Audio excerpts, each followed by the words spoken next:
Vamos abrir a palavra de Deus mais uma vez em 1 de Pedro. 1 de Pedro, ainda no capítulo 1. E desta feita faremos a leitura do versículo 6 até o versículo de número 9. Primeira carta do apóstolo Pedro, capítulo 1, versículo 6 até o versículo 9, dando continuidade à série que demos início no domingo passado. Mesmo assentados, mas com bastante atenção e reverência, acompanhe a leitura que será feita por se tratar, mais uma vez, da palavra de Deus que será lida nessa manhã. E a palavra do Senhor, de forma inerrante e autoritativa, nos diz assim: nisso exultais, embora no presente, por breve tempo, se necessário, sejais contristado por várias provações, para que, uma vez confirmada o valor da vossa fé, muito mais preciosa do que o ouro perecível, mesmo apurado pelo fogo, redunde em louvor, glória e honra na revelação de Jesus Cristo, a quem, não havendo visto, amais, no qual, não vendo agora, mas crendo, exultais com alegria indizível e cheio de glória, obtendo o fim da vossa fé, a salvação da vossa alma. Amém. Vamos orar mais uma vez. Senhor Deus, nós queremos te agradecer pela rica oportunidade que nós temos, ó Deus, de ler a Tua palavra, de ouvir a Tua voz, a qual, por mais de uma vez nessa manhã do Teu dia, nós tivemos esse imenso privilégio. E depois de ouvirmos a Tua voz nos textos que foram lidos, ó Deus, agora ouviremos a Tua voz de forma pregada, o Vox Dei, a voz do Senhor. E ao ouvirmos, ó Deus, a exortação graciosa da Tua palavra, não venhamos a endurecer os nossos corações, mas que nós, nessa manhã, Senhor, possamos nos render à palavra do Senhor. Que a Tua palavra, Deus, possa trazer consolo, possa trazer esperança, paz ao coração da igreja. Que a Tua palavra, Deus, possa nessa manhã poderosamente desfazer toda a incredulidade que possa haver entre nós. Que a Tua palavra poderosamente, Deus, possa dissipar toda a impiedade que possa haver entre nós, ó Deus. Que todos nós possamos nos voltar para Ti nessa manhã, para o poder da Tua palavra. E se há entre nós pessoas não salvas, Senhor, que nessa manhã o Senhor Deus possa salvá-las, possa transformar as suas vidas através do Evangelho que pela Tua graça será pregado. Que o Senhor Deus use a minha instrumentalidade, esse miserável pecador que ocupa esse púlpito, indigno de estar aqui, mas que foi chamado pela Tua graça para ser um ministro do Evangelho. Que o Senhor Deus assim nos ajude, dando ouvidos para ouvir aos homens, às mulheres, aos jovens, aos adolescentes e às nossas crianças, ó Deus, que ficam para ouvir a Tua voz. E nós sabemos que da mesma forma que o Senhor Deus alcança qualquer um de nós, o Senhor Deus pode alcançá-las. Que o Senhor Deus salve nossas crianças pelo poder da Tua palavra nessa manhã. Assim, Deus, nós rogamos ao Senhor, em nome de Jesus. Amém. Meus irmãos, a Constituição americana em um de seus artigos, ela diz que todo homem tem direito a buscar a felicidade. Isso é algo que nós buscamos bastante, né? Que nós desejamos em nossos corações. Todo homem, ele vive em busca de uma alegria para o seu coração. Ele vive em busca de encontrar uma felicidade para a sua vida, para alegrar os seus dias. Mas o que nós devemos pensar, irmãos, é que felicidade é essa que todo homem tem direito de buscar? Provavelmente, quando aquele artigo fala que todo homem tem direito a buscar a felicidade, ele provavelmente está falando da felicidade ligada às coisas deste mundo, às coisas dessa terra, das coisas que são efêmeras, que até mesmo nos faz sentir algum tipo de alegria em nossos corações, mas que quando vem os problemas, essa alegria, ela rapidamente some. Porque na verdade, meus irmãos, a felicidade nesse mundo caído, nós só podemos encontrar em Cristo Jesus. Mas quando nós buscamos essa felicidade, não nas coisas do mundo, mas em Cristo Jesus, mesmo quando nós passamos pelas lutas, pelas dificuldades, nós continuamos felizes. Nós continuamos tendo paz em nossos corações. Isso é algo que só o Evangelho oferece. Só o Evangelho oferece paz em meio à guerra. Só o Evangelho consegue nos fazer ter esse regozijo, mesmo que a nossa vida não esteja indo muito bem. E nós já sabemos que Pedro escreve essa carta em um contexto de sofrimento. Nós vimos isso semana passada, os irmãos conhecem essa carta, e sabem que Pedro escreve essa carta, essa primeira carta, para levar consolo aos irmãos que estão passando por lutas. Mas lutas, irmãos, é algo que faz parte de nossas vidas. Luta é algo que nós vivemos constantemente, principalmente quando nós somos crentes, e aí andamos contrário ao mundo caído. E a verdade que vai nos saltar aos olhos, irmãos, dessa perícope, ou dessa porção da palavra de Deus, de 1 de Pedro, capítulo 1, do verso 6 até o 9, é que por causa de Cristo, a igreja deve passar pelas aflições com muita exultação. Sim, a igreja deve passar pelas provações, pelas lutas, pelas dificuldades, com muita alegria, com muita exultação em nossos corações, por causa de Cristo, porque a nossa alegria está em Cristo e não na situação. Por isso que o apóstolo Pedro escreve essa carta para uma igreja que está sendo perseguida, para uma igreja que está vivendo tempo de muita dor, de privações, a qual os seus filhos muitas vezes são levados presos, são assassinados, torturados, seus bens são muitas vezes expoliados pelo aquele governo caído de Nero. Mas Pedro diz que eles devem exultar em seus corações por causa de Cristo. E nós veremos essa verdade, irmão, nessa manhã, em 2 pontos. No verso 6 e verso 7, nós veremos que nós devemos exultar no meio das provações para a confirmação da nossa fé. E no verso 8 e verso 9, nós devemos exultar em nossos corações em meio à luta, para a confirmação da esperança da nossa fé, para a confirmação do valor de nossa fé e para a confirmação da esperança de nossa fé.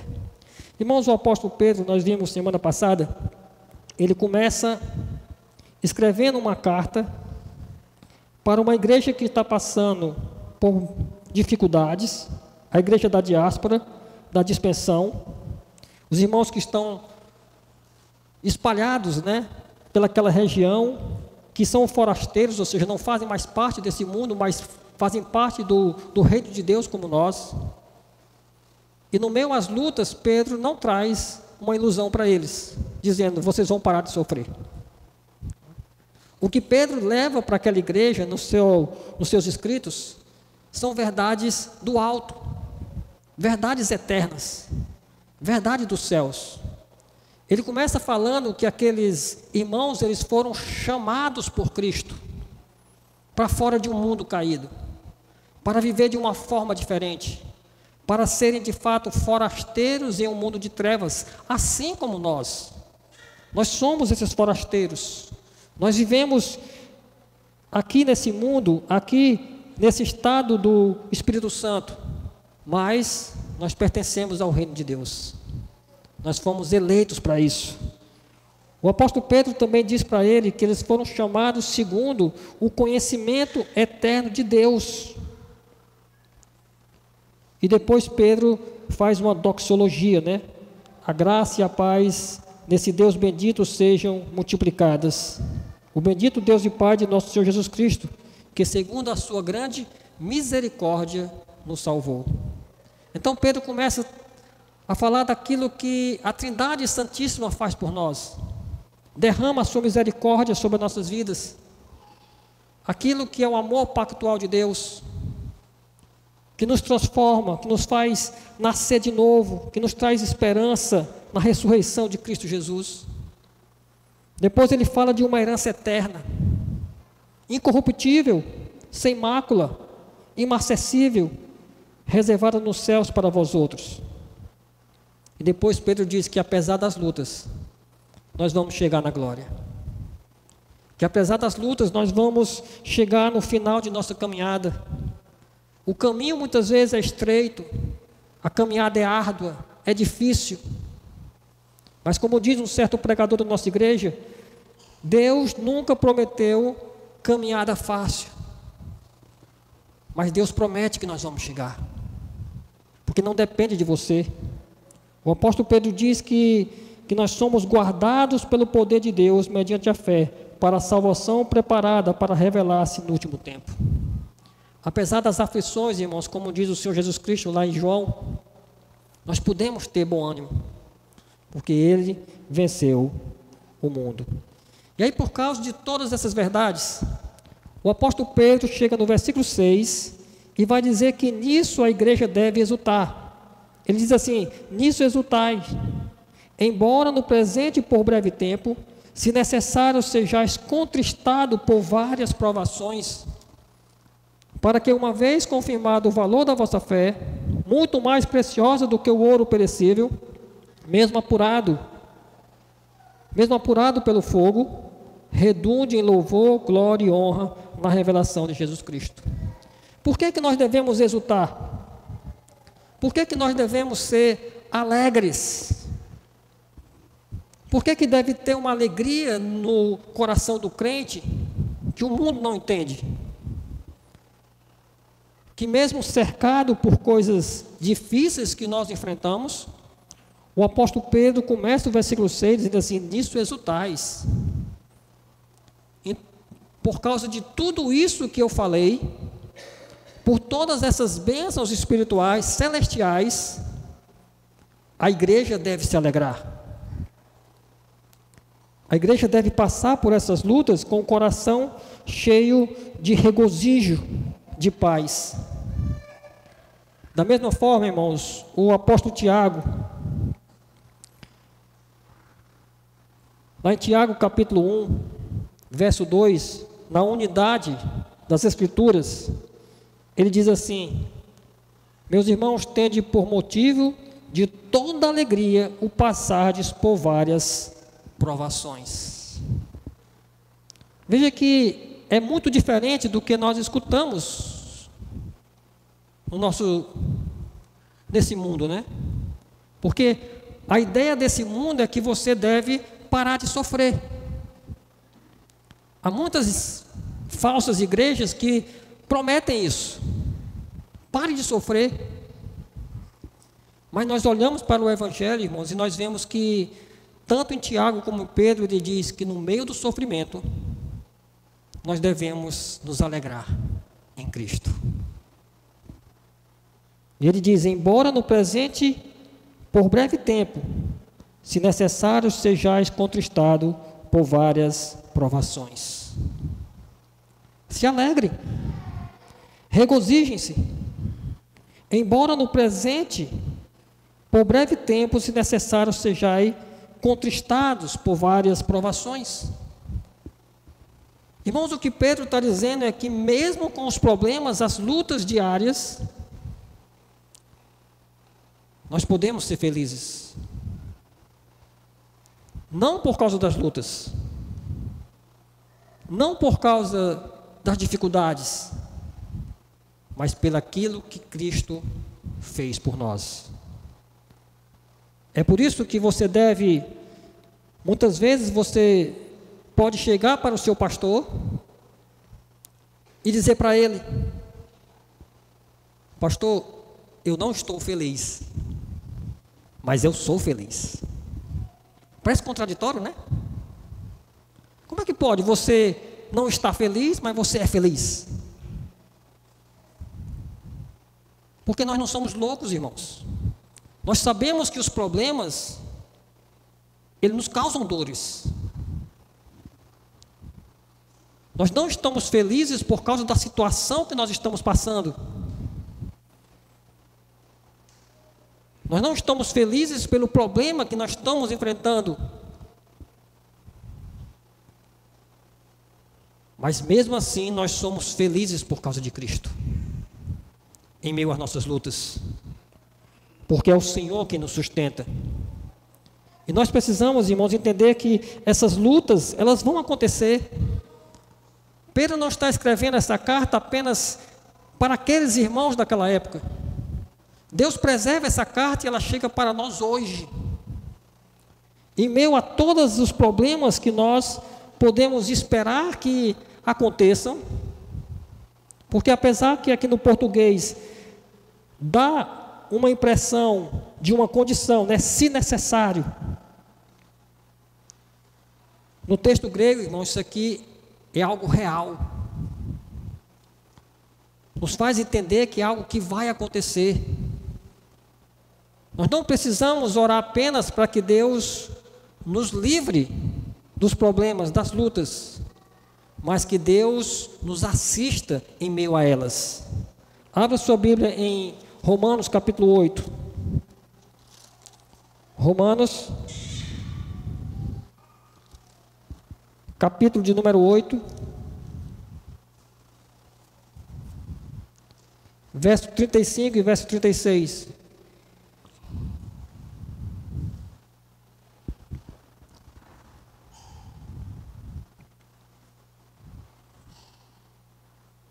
A palavra do Senhor diz assim: quem nos separará do amor de Cristo? Será tribulação, ou angústia, ou perseguição, ou fome, ou nudez, ou perigo, ou espada? Como está escrito: por amor de ti somos entregues à morte o dia todo, fomos considerados como ovelha para o matadouro. O apóstolo Paulo diz que, olha, como está escrito, nós somos entregues à morte todos os dias, por amor de ti. Então, irmãos, nós devemos esperar pelas lutas, pelas dificuldades que nós enfrentamos nesse mundo. Mas o apóstolo Pedro traz um imperativo: exultai nisso tudo. Se alegrem. Se alegrem naquilo que Deus fez por vocês. As ações poderosas, redentivas, eternas, que o Senhor Deus fez por vocês. Quando o Senhor Jesus, ele escreve as bem-aventuranças, e uma delas ele diz que bem-aventurados são os que choram, porque serão consolados. A palavra bem-aventurada ali, ela está bem traduzida, mas ela poderia ser traduzida também como felicidade, como exultação. Sejam felizes, sejam alegres, aqueles que choram. Mas ali não é o choro porque você não tem as coisas. Ali não é o choro porque algo está acontecendo de ruim. O choro ali, irmãos, é o choro do luto. A palavra grega ali é a mesma palavra que a Septuaginta traduziu o choro de Jacó quando ele imaginou que José tinha morrido. É o choro da alma. Ali nas bem-aventuranças é o choro porque você entende que é pecador. E isso deveria ser o único motivo de nossa tristeza, é quando nós pecamos.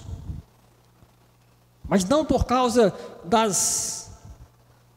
da falta das coisas nesse mundo, das dificuldades que nós enfrentamos, a qual o Evangelho não nos traz uma falsa esperança, que nós não vamos sofrer.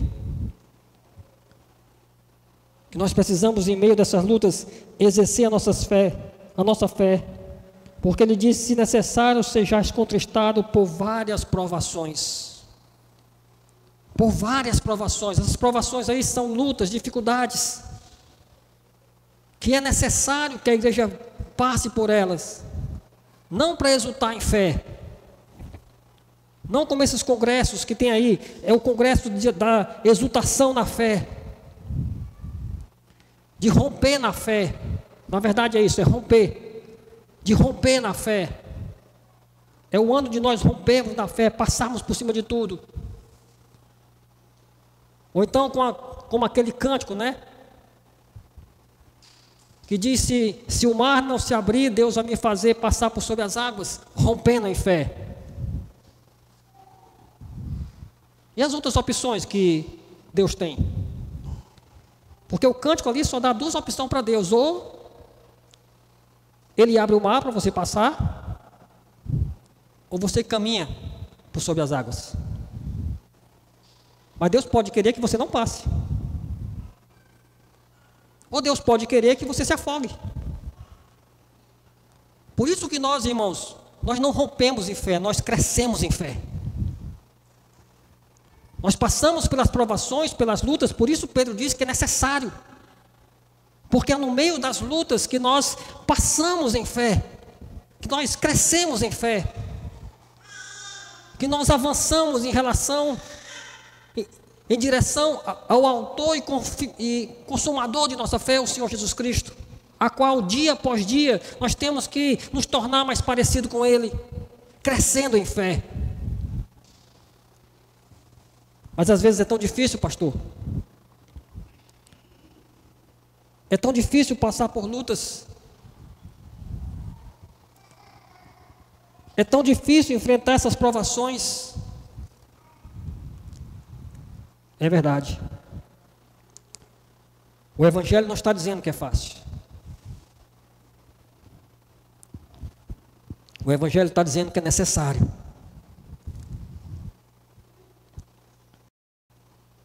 Nossos filhos não gostam de tomar remédio amargo, né? Eles não gostam. E você não vai dizer para ele que é bom, porque não é. Mas é necessário. Ninguém gosta de passar por uma cirurgia. Quem é que gosta de passar por uma cirurgia? Ter o seu corpo cortado pelo bisturi, muitas vezes retirado uma parte lá do seu corpo. É algo arriscado, né? Por isso, quando alguém vai passar por uma cirurgia, a igreja ora, né? Porque é perigoso. Mas é o que? Muitas vezes, necessário. É necessário passar pelaquela cirurgia. Mas nós não dizemos que é fácil, irmãos. Estamos dizendo que é necessário. Muitas vezes essas provações nos causam dores. Nós ficamos aflitos.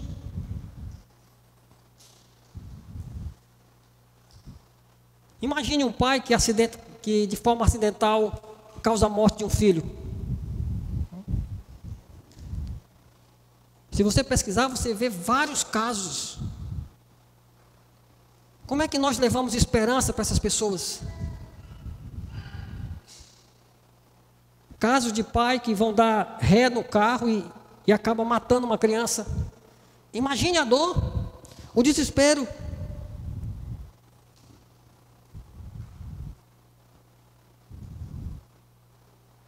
Talvez uma das dores mais fortes que alguém pode passar é perder um filho. Mas isso acontece com os crentes. Com pessoas fiéis.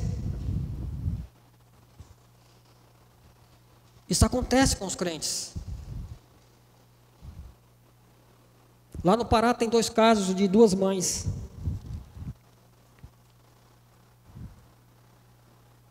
Uma mãe que, num acidente de carro, perdeu os seus 2 bebês gêmeos. Um menino e uma menina. Que dor, né? Que provação. E eu pastoreei uma irmã que teve a sua filha de 13 anos assassinada na porta da escola. Um louco de 30 e poucos anos se apaixonou pela menina.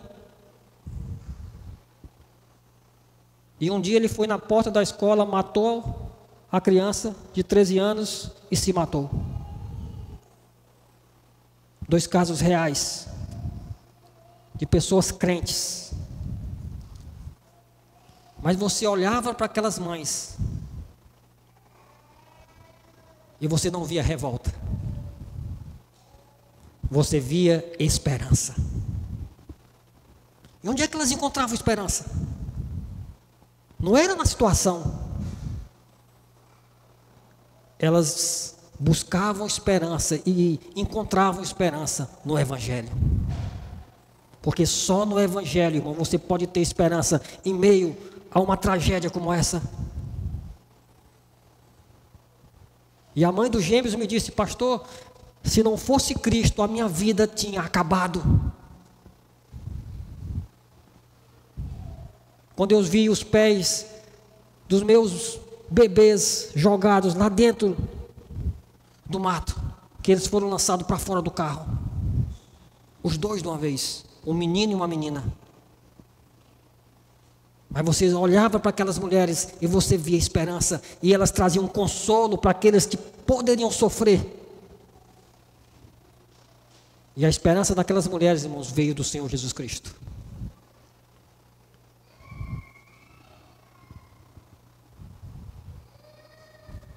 Mas essa esperança só os crentes têm. Quando o incrédulo passa por essas lutas, ele fica revoltado.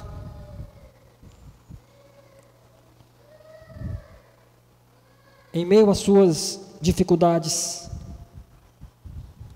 Muitas vezes se cria aqueles silogismos, né?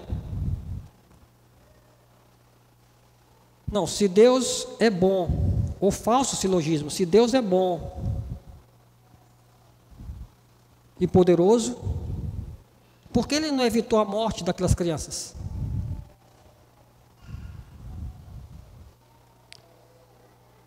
Porque se Deus é poderoso e Ele não evitou a morte daquelas crianças, talvez Ele não seja bom. Mas se Ele é bom e Ele não evitou a morte daquelas crianças, talvez Ele não seja tão poderoso assim. A questão, irmãos, é que nós temos um padrão de bondade do mundo e não de Deus. O problema é que nós não conhecemos os propósitos de Deus. Porque em todas as lutas da igreja, Deus tem um propósito que nós não sabemos. Ele não nos revelou. Mas nada acontece em vão. Tudo teve um propósito específico. E nós buscamos esse entendimento quando Paulo escreve que todas as coisas acontecem para o bem daqueles que amam a Deus, que foram chamados segundo o seu propósito. E quando Paulo escreve todas as coisas, ele fala todas as coisas mesmo. Mesmo aquilo que nós achamos ruim, que para nós muitas vezes é o mal.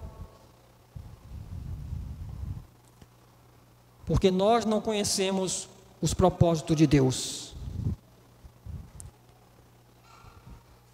Porque sabe qual foi o maior mal que aconteceu em toda a história? Foi a morte de Cristo.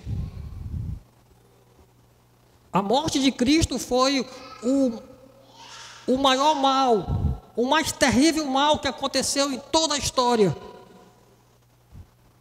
A única vez que o inocente morreu, trucidado naquela cruz pela ira do próprio Deus. Aquilo é mal.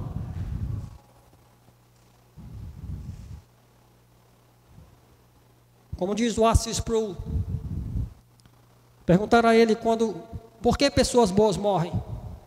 Ele disse: isso só aconteceu uma vez, quando Cristo morreu naquela cruz.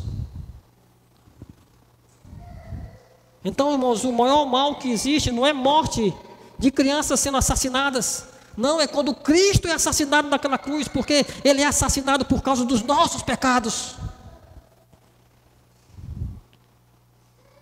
É a nossa maldade que mata Cristo naquela cruz.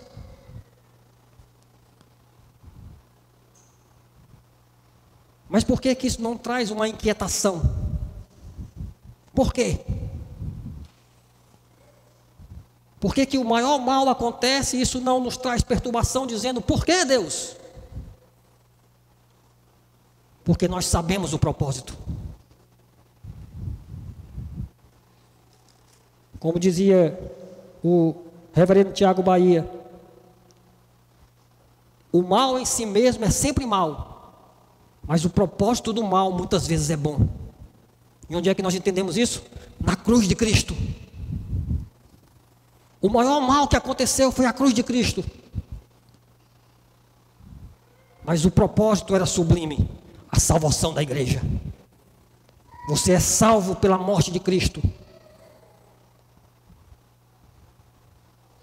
Você é salvo porque Deus pegou o próprio Filho e matou naquela cruz.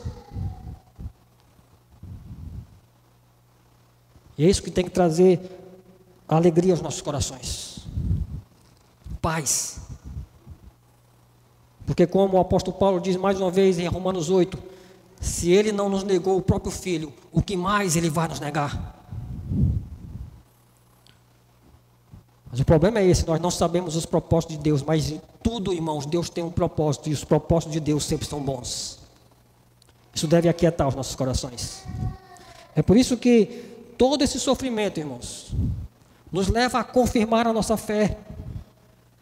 Versículo 7, o apóstolo Pedro diz assim: para que, uma vez confirmado o valor da vossa fé, muito mais preciosa do que o ouro perecível, mesmo apurado por fogo, redunde em louvor, glória, honra na revelação de Jesus Cristo.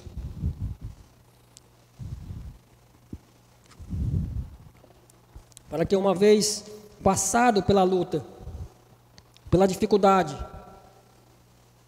crescemos em fé, fortalecemos a nossa fé, muito mais preciosa do que o ouro perecível. Uma fé fortalecida. Irmãos, quando nós passamos pelo fogo, que lá na antiga aliança, Isaías escreve, que quando passares pelo fogo, o Senhor diz: eu serei contigo. Mas nós vamos passar. Veja que não tem parte na Bíblia que vá nos ensinar o pare de sofrer.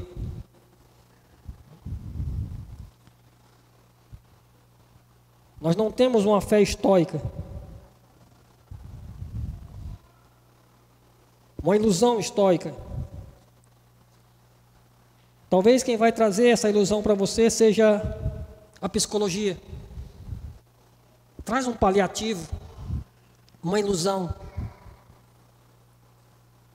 E essa ilusão que muitas pessoas buscam de jamais passar por sofrimento nessa vida, mas isso não existe.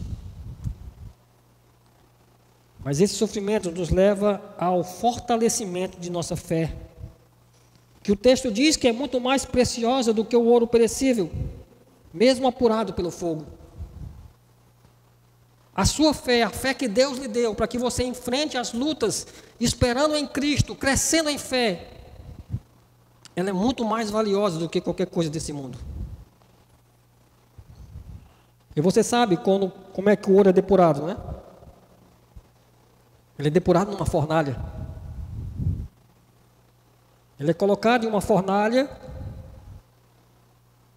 e as impurezas do ouro, com o fogo, ela se desprende e ela e ela sobe, que é o chamado de escória, e o ouro desce, purificado. E nós não somos a escória, nós somos o ouro, muito mais precioso do que o ouro. Nós somos valiosíssimos, irmãos, para o nosso Senhor, por causa daquilo que está em nós. Não somos valiosos em si mesmos, mas pelaquilo que Deus nos dá, pela habitação de Cristo em nós, pela palavra de Deus que habita em nossos corações. E por causa de Cristo, irmãos, quando nós passamos pelo fogo, nós saímos mais fortalecidos. Tinha um amigo meu que ele gostava de fazer uma ilustração usando alimentos. Ele dizia que alimentos diferentes passando pelo fogo tinham uma reação diferente. Ele dizia, você bota a batata na água quente, ela amolece. Você coloca o ovo na água quente, ele endurece. Você coloca o café na água quente, ele fica agradável. Muitas pessoas, quando passam por algo doloroso, elas endurecem o coração. Eu conheço uma família que perdeu uma das irmãs pelo câncer. E a moça sofreu bastante e eles hoje são revoltados com Deus. Não entende por que Deus fez aquilo com a irmã deles. E nós não entendemos mesmo, irmãos, tudo. Nós precisamos ter fé no Senhor Jesus Cristo. Nós devemos aquietar os nossos corações e saber que nessa vida nós passamos por aparentes derrotas. Aparentes derrotas. Porque a igreja, por causa de Cristo, ela nunca é derrotada. Mas nós passamos por aparentes derrotas, que não devem nos enfraquecer, mas nos fortalecer. E depois de sermos depurados, mesmo apurados por fogo, isso redunda em quê? Em louvor, glória, honra, na revelação de Jesus Cristo. As lutas devem nos levar, irmãos, a exaltar cada vez mais o nosso Senhor Jesus Cristo, que sofreu por nós, que se entregou por nós, que morreu por nós naquela cruz, sofrendo as mais terríveis angústias no nosso lugar. Então esse sofrimento, irmãos, que o apóstolo Pedro diz que nós devemos exultar no meio deles, nos alegrarmos, deve confirmar o valor de nossa fé e também confirmar a esperança de nossa fé. Versículo 8 diz assim: a quem não havendo visto, amais, no qual não vendo agora, mas crendo, exultais com alegria indizível e cheia de glória, obtendo o fim da vossa fé, a salvação da vossa alma. Ele fala da revelação de Jesus Cristo, e depois ele diz, a quem não havendo visto, vocês amam como igreja de Cristo. Não viram, mas vocês amam.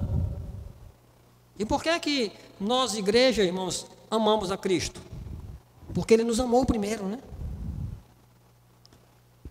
Ele derramou o seu amor sobre nós, e por isso Ele nos leva a amá-lo, mesmo nós não vendo Cristo, porque esses irmãos aqui nunca viram Cristo de verdade, fisicamente. Quando Pedro escreve essa carta, Cristo já tinha ressurgido dos mortos e já tinha sido assunto aos céus. Então Pedro está dizendo que vocês nunca o viram, mas vocês o amam, não vendo, mas crendo. Crendo em crer na palavra de Deus. Nós não precisamos ver nada, irmãos.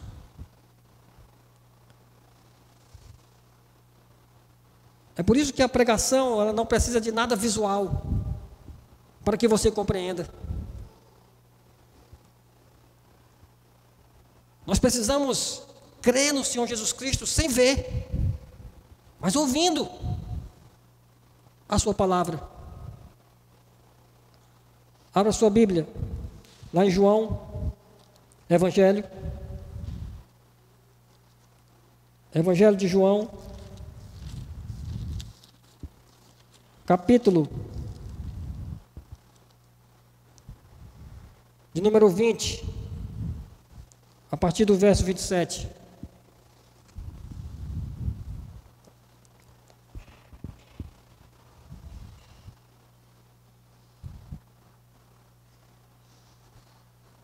E logo disse a Tomé: põe aqui o dedo e vê as minhas mãos. Chega também a mão e põe no meu lado. Não seja incrédulo, mas crente. Respondeu-lhe Tomé: Senhor meu e Deus meu. Disse-lhe Jesus: porque me viste, crestes? Bem-aventurado os que não viram e creram. Felizes são aqueles que não viram, mas creram. Esses somos nós, irmãos. É você. Se você é crente nessa manhã, você é exatamente esse que está crendo sem ver. Nós não vimos Jesus ressurreto, como Paulo viu.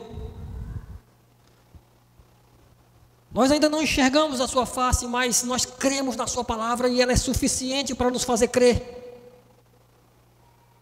É por isso que os nossos filhos, irmãos, eles não precisam de Bíblias ilustradas com a ilustração de Cristo. Não é isso que ensina a eles. Não é isso que vai colocar fé em seus corações. O que os nossos filhos precisam é de Evangelho. Para que eles, sem ver, eles possam crer também nas verdades do céu, naquilo que pode nos fazer exultar com a alegria indizível e cheio de glória em nossos corações, por causa de Cristo, por causa do Senhor Jesus. É isso que deve estar em nossos corações, como os irmãos da antiga aliança que nunca viram nada, mas Abraão exultou em ver a figura de Cristo. Assim como nós também nos alegramos pela fé, porque a palavra de Deus ela foi pregada para nós e nós cremos naquilo que Cristo já fez por nós na cruz. Não o que Ele vai fazer, mas aquilo que Ele já fez. E Ele tem nos sustentado. E isso, irmãos, obtendo o fim da vossa fé, a salvação da vossa alma. E o apóstolo Pedro diz, irmãos, lá no versículo 6, que no presente, por breve tempo, esse sofrimento vai acontecer. No presente, na vida que nós estamos passando aqui. Mas um dia tudo isso vai ficar para trás. Porque a promessa lá de Apocalipse é que um dia toda lágrima será enxugada do rosto. Toda lágrima. Porque não haverá mais sofrimento. É nisso que nós exultamos, é nisso que nós esperamos. A nossa pátria não é nesse mundo, é celestial. É lá que nós esperamos. É por isso que a nossa fé, em cada luta, ela vai se fortalecendo, se fortalecendo, se fortalecendo, esperando em Cristo. Mas onde está a sua alegria nessa manhã?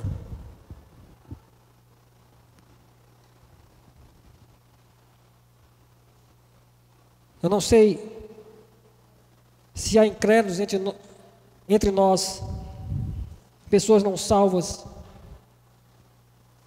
E talvez no seu coração você possa pensar: eu quero essa felicidade que está em Cristo. Se arrependa. Essa felicidade vai começar quando você se arrepender dos seus pecados.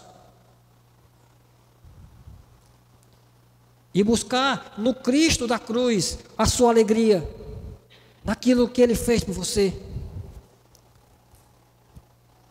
Mas será que a nossa alegria como crentes? O que é que faz você feliz nessa manhã? Será que o fato de você estar aqui, como igreja do Senhor Jesus Cristo, que daqui a pouco você vai participar da mesa da reconciliação,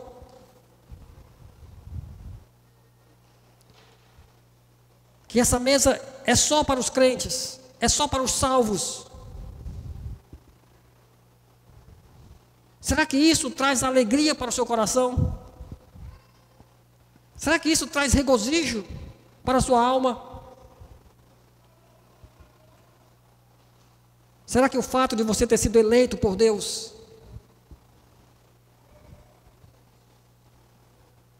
traz alegria ao seu coração? Porque você crê que você não merecia, mas Deus, antes da fundação do mundo, Ele lhe elegeu para ser santo e irrepreensível. Será que o fato de você ter sido redimido dos seus pecados traz alegria ao seu coração? É suficiente para que essa alegria não seja sufocada e você possa dizer: eu não estou feliz, mas eu sou feliz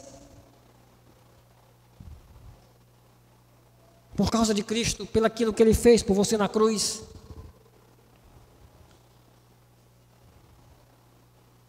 Pelas ações trinitarianas na sua vida. As pessoas do mundo podem olhar para você e ver que povo diferente. Que mesmo em meio às lutas, eles se regozijam e eles glorificam a Deus. Isso é o que se espera da igreja, irmãos. Porque o verbo exultar está no imperativo. Não é uma opção para nós sermos alegres em Cristo.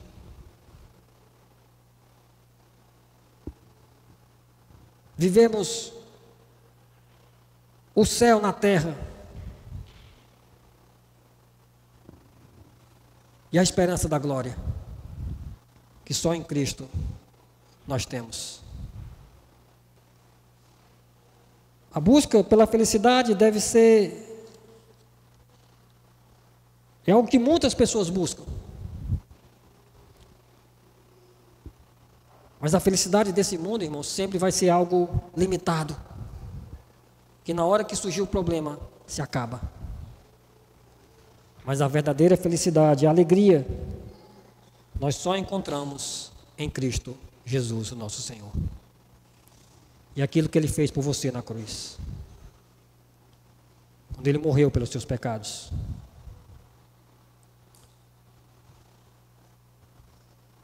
Ele pagou o alto preço para que você hoje fosse da família de Deus, para que você hoje seja crente e tenha esperança de salvação.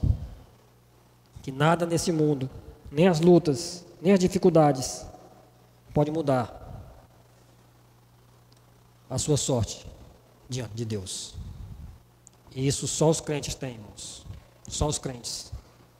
Essa felicidade não é para os incrédulos, é para aqueles que têm Jesus como Senhor e Salvador das suas vidas. Que Deus nos abençoe e Ele aplique esse Evangelho em nossos corações, em nossas vidas, e nós possamos viver nesse mundo caído, regozijantes, cheio de alegria em nossos corações, por causa do nosso Senhor Jesus Cristo. Vamos orar. Senhor Deus, nós queremos Te louvar pela esperança que vem da Tua palavra, Senhor. Daquele que nós não vimos, mas nós cremos. Daquele que nós não vimos, mas nós ouvimos a palavra de Deus E a palavra de Deus nos faz enxergar a Cristo. A palavra de Deus nos traz esperança, ó Deus. A palavra do Senhor nos traz paz, consolo em meio às muitas lutas.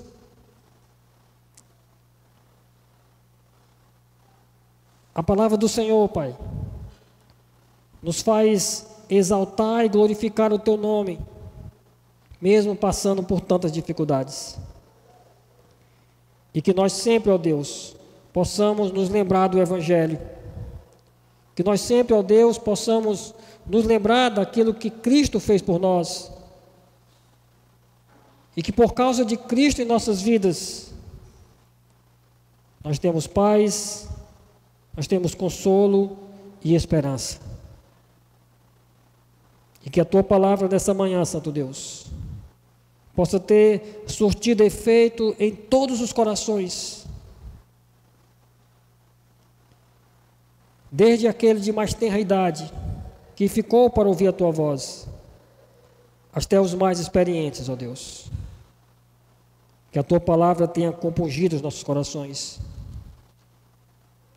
E que a Tua palavra, Deus, tenha salvado pessoas nessa manhã. É o que nós rogamos ao Senhor Deus, em nome do Senhor Jesus Cristo, o autor e consumador de nossa fé. Amém.